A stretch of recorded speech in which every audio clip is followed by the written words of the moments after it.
송은재TV 시작합니다. 이제 대통령실과 집권 여당 또 정부 여권 전체가 좀 제자리를 잡아가고 있다라는 느낌입니다. 제대로 돌아가고 있다. 대통령실도 김대기 실장이 비서실장이 최근에 전체 회의를 열었다. 처음으로 전체 회의를 열었다.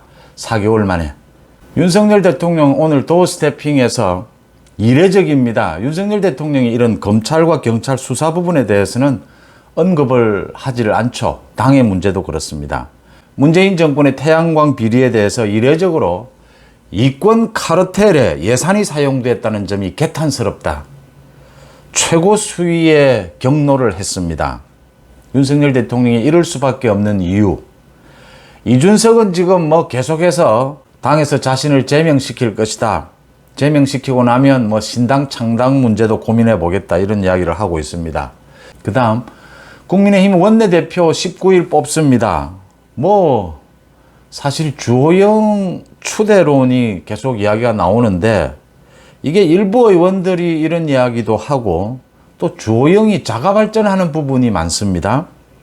무슨 추대입니까? 경선을 하면 되는 것이죠. 경선의 길이 열렸다라고 하는 겁니다. 지난 대선 국면에서 윤석열 대통령이 영입한 전북의 무소속이었던 이용호 의원이 원내대표에 출마하겠다. 이제 앞으로 원내대표 출마하는 사람들이 잇따를 겁니다. 경선으로 가는 국면 제대로 방향을 잡았다라고 하는 것입니다. 여권이 제자리를 잡아가고 있다. 여러분들과 함께 한번 짚어보겠습니다. 먼저 윤석열 대통령이 이례적으로 도어스태핑에서 문재인 정권의 태양광에 대해서 이권 카르텔이라고 하는 표현을 썼습니다. 이게 윤석열 대통령이 검찰, 경찰 이런 수사 부분에 대해서는 잘 이야기하지 않는데 이걸 이야기한 것은 이게 지금 전체 지자체를 조사를 하면 수조 원이 지금 혈세가 새 나갔다. 낭비가 일어났다. 혈세를 통한 돈잔치가 있었다. 이게 지금 누구 개인, 어느 집단의 비리가 아니고 한 정권이 전체가 그 정권을 만들어낸 문재인 정권과 문재인 정권을 만들어낸 소위 정치꾼들이 나라 전체 예산, 수조 원의 예산을 놓고 돈잔치를 벌인 부분이다. 이 심각성을 윤석열 대통령이 지적한 부분이다. 이권 카르텔이라는 표현을 썼는데 윤석열 대통령은 지난해 후보 시절에 국민 약탈 정권 이야기도 표현도 썼었죠.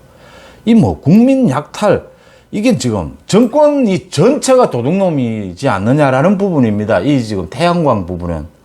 그래서 이 태양광 부분에 대한 수사는 광범위하고 굉장히 폭넓게 진행이 될 것이고 문재인 정권 전체 관여되어 있던 전체를 대상으로 아마 수사가 진행이 될 수밖에 없다라는 부분에서 윤석열 대통령이 정말 이 부분은 심각하다라고 지적한 것으로 그렇게 해석이 됩니다. 5%죠. 전국 지자체 가운데 12개 5%만 조사를 했는데 2,600억 원.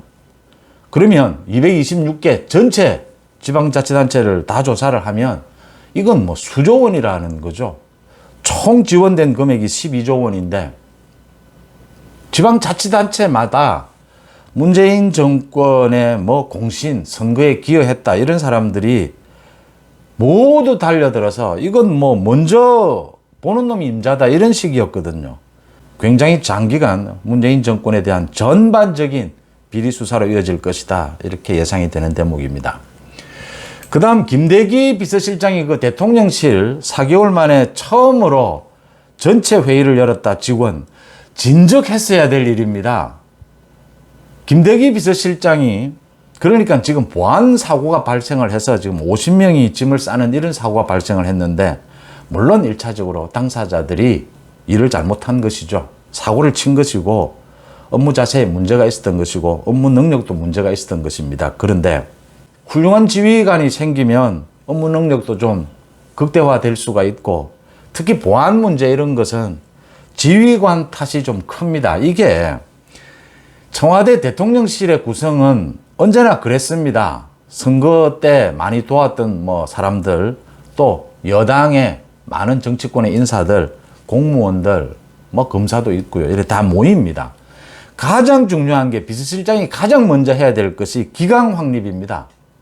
다 뭐 공신들 아닙니까? 내가 뭐 윤석열 대통령, 윤석열 정부 탄생에 기여했다. 앞으로 또 뭐 큰 일을 할 것이다. 윤석열 대통령과 또 뭐 집권 여당의 실세들과 뭐 어떤 관계다.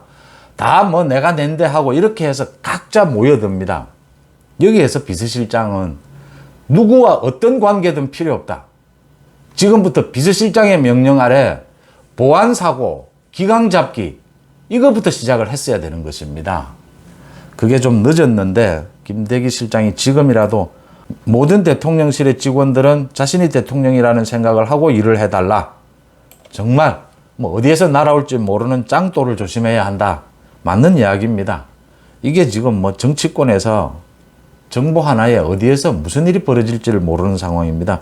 자그마한 일에 이 뭐 국정 전체가 흔들리는 이런 여론전, 지금은 심각한 상황이지 않습니까? 그런 기강 잡기에 나섰다. 늦었지만 잘된 일이다. 지금부터 그게 김대기 비서실장이 가장 먼저 해야 할 일이고 가장 주안점을 둬야 될 일입니다. 좀 제대로 돌아가기 시작했다라고 하는 부분이고요. 이용호 의원이 전북에 무소속으로 당선됐다가 지난 대선 국면에서 윤석열 대통령과 손잡고 윤석열 대통령이 정말 영입에 공을 들였죠. 그렇게 영입된 이용호 의원이 원내대표 선거에 출마하겠다라고 선언을 했습니다. 이건 뭐 좀 어줍지 않은 주호영 합의 추대론이 이제 깨진 겁니다. 이제 뭐 박대출을 비롯해서 쭉 잇따를 겁니다. 원내대표. 경선을 가는 것이죠. 주호영 의원은 두 가지에서 책임을 져야 합니다. 첫째, 정치적 책임입니다. 비대위에 이 비대위가 해산되는데 자신의 책임은 없었다라고 하겠지만 좀 억울하다 이런 부분이 있겠지만 정치적으로 책임을 져야 되는 이유는 분위기를 바꿔줘야 또 새로운 분위기에서 원내대표 투톱이지 않습니까? 분위기를 바꾼다라는 차원에서 정치적 도의적 책임을 지는 것이 맞고, 두 번째, 주호영이 비대위원장이 되고 난 이후에 전당대회를 언제 하느냐, 이준석의 문제를 어떻게 처리하느냐에서 좀 갈팡질팡했습니다. 그 부분은 책임을 져야 되는 부분입니다. 이 부분과 좀 연결해서 정진석 비대위원장이 지금 이준석 문제는 정말 단호하게 잘 대처를 하고 있고 제자리를 잡아가고 있는 모습이죠. 전당대회 부분은 정진석 위원장도 지금 갈팡질팡하는데 내년 1월이면 1월, 올 12월이면 12월 딱 정하는 겁니다. 딱 정해서 전당대회에서 뛰고 싶은 당권 주자들에게 장을 마련해 줘야 하는 겁니다. 털을, 움직일 수 있는 공간을. 그래야 이 주자들이 나서서 이재명에 대해서 집중타도 날릴 수 있고 말이죠. 이준석 문제에 대해서도 목소리를 높일 수 있고, 지금 언론이 뭐 이렇게 기존의 언론도 있고 인터넷 언론도 있고 수도 없이 많습니다. 국회에 출입하는 기자만 해도 등록이 된 기자만 해도 700~800명인데 뭐 왔다 갔다 하는 등록되지 않은 기자들 합하면 1000몇백 명입니다. 이 기자들이 어디로 몰리느냐? 뉴스거리가 있는 곳으로 몰리죠. 얼토당토 않은 뭐 고민정이 떠드는 이런 것도 지금 뉴스가 되는 판입니다. 뉴스가 되는 쪽이 어디냐? 스피커를 만들어줘야 하는 거죠. 전당대회 날짜를 박아주면 전당대회 후보들이 움직이고 기자들이 모이게 되는 것입니다. 스피커가 커지는 것이죠. 이런 틀을 빨리 마련해 줘야 된다라고 하는 부분에서 주호영 추대로는 애초에 사실은 좀 무리였다라는 것이고 경선으로 가는 것이 맞다 이렇게 보입니다. 다음은 이준석이 또 방송에 나와서 윤석열 대통령이 순방 가는 기간 동안에 뭐 자신을 제명시키는 이런 일을 꾸밀 것이다. 그렇게 자신이 제명이 되면 역사에 남을 일이다. 제명이 되고 나면 뭐 신당을 꾸리는 부분도 한번 생각해 보겠다. 뭐 이런 식으로 이야기하면서 당 지금 비대위 지도부와 윤리위를 견제도 하고, 자신이 경찰 수사를 받는 부분은 16일로 지금 이렇게 알려져 있는데 16일이 아니다라고 했습니다. 경찰 측과 지금 협의하고 있다라고 하는 건데, 지금 이게 공소시효 부분으로 성접대 공소시효에 걸린다라고 하더라도 20일 이전에는 어쨌든 이준석을 소환을 해야 합니다. 서울경찰청장도 빨리 마무리를 짓겠다라고 한 만큼 16일이 아니면 17일, 18일 빠른 속도로 진행이 될 것으로 보이는데, 이준석이 경찰 조사를 받고 나면 이준석의 문제가 갈피를 잡을 수 있을 것이다 라는 부분입니다. 당 지도부도 그렇고 윤리위도 그렇고 결단을 내려야 될 순간이 오고 있다. 28일 전에 어쨌든 이준석 문제를 정리를 하는 것이 당의 올바른 방향이다 이렇게 보입니다. 이준석이 뭐 자신이 제명되면 역사에 남을 일이다.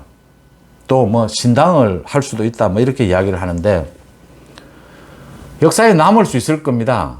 당 대표가 뭐 성접대 부분으로 인해서 제명이 되는 또 부탕질을 하고 내부 총질을 하고 이런 일로 제명이 되는 아주 흑역사로 남게 되겠고 이준석이 신당을 무슨 힘으로 합니까? 뭐 성접대당으로 합니까? 무슨 신당을 자기가 뭐 이준석이 무슨 힘이 있고 무슨 명분이 있어서 신당을 할 수 있습니까? 만들 수야 있겠죠. 신당을. 아무도 관심도 두지 않는 정치적 아무 의미 없는 신당이 될 것이다.